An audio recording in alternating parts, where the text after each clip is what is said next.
आज का पहला पाठ तिम्मथी के पत्र से लिया गया है।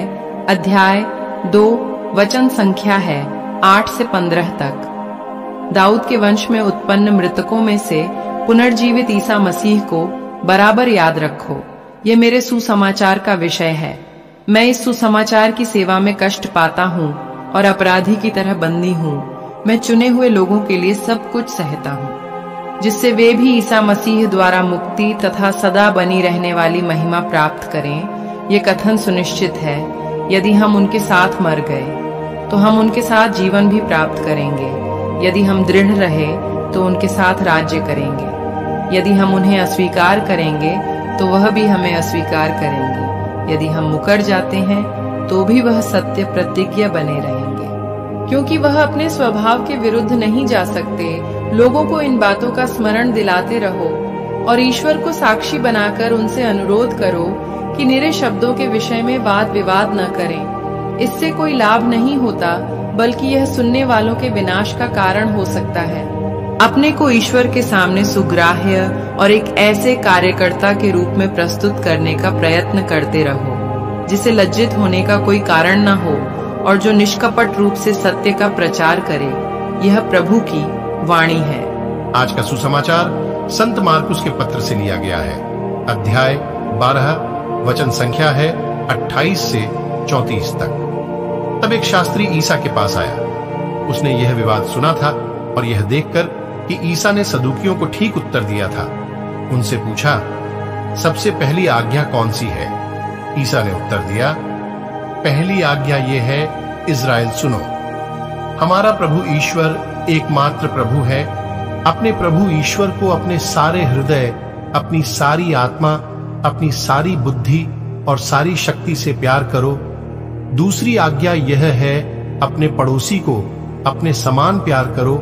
इनसे बड़ी कोई आज्ञा नहीं। शास्त्री ने उनसे कहा, ठीक है गुरुवर, आपने सच कहा है। एक ही ईश्वर है, उसके सिवा और कोई नहीं है।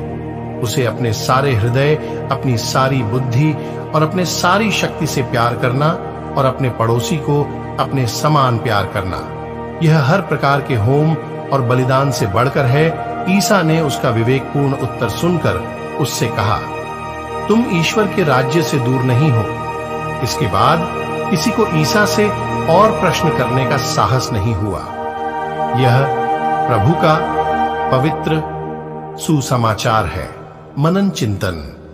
एक सदूकी यहूदी नेताओं के द्वारा पूछे गए प्रश्नों के उत्तम उत्तर से यीशु के तरीके से प्रभावित हो गया और उसने स्वयं उनसे पूछा, सभी आज्ञाओं में सबसे पहली आज्ञा कौन सी है?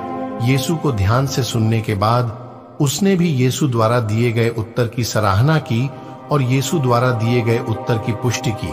बदले में उसकी प्रशंसा यीशु ने की, जिन्होंने कहा, तुम ईश्वर के राज्य से दूर नहीं हो। यीशु अक्सर सदूकियों और फरीसियों की आलोचना करते थे और कई बार उनका विरोध भी करते थे। फिर भी उनमें से कुछ ऐसे भी थे जिनकी उन्होंने प्रशंसा की। जिस समाज में हम रहते हैं वहां विनम्र और ईमानदार ईश्वर के खोजी होते हैं, लेकिन हमारे समाज में ऐसे लोग भी होते हैं जो खुद में बंद होते हैं और सत्य के प्रति अंधे होते हैं। उपाधियां और पद हमें मुक्ति की गारंटी नहीं देते हैं। मुक्ति उन विनम्र और ईमानदार ईश्वर के खोजियों को प्राप्त है जो उनके सत्य के लिए खुले हैं। मेरे प्यारे विश्वासी भाई बहनों, आज के वचन में हम सभी को प्यार के बारे में बताया गया है। पहला प्रभु यीशु को प्यार करना है, दूसरा अपने पड़ोसी को प्यार करना है। हम सभी को इस वचन को जीवन में ग्रहण करना है। आइए हम सभी आज के वचन पर मनन चिंतन करें। आप सभी को परमेश्वर आशीष तथा शांति प्रदान करे। आमीन। प्रार्थना।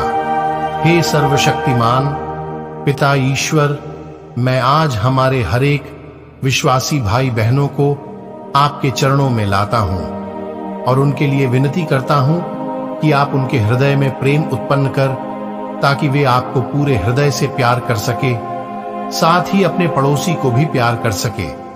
मैं आपसे प्रार्थना करता हूं। आमीन।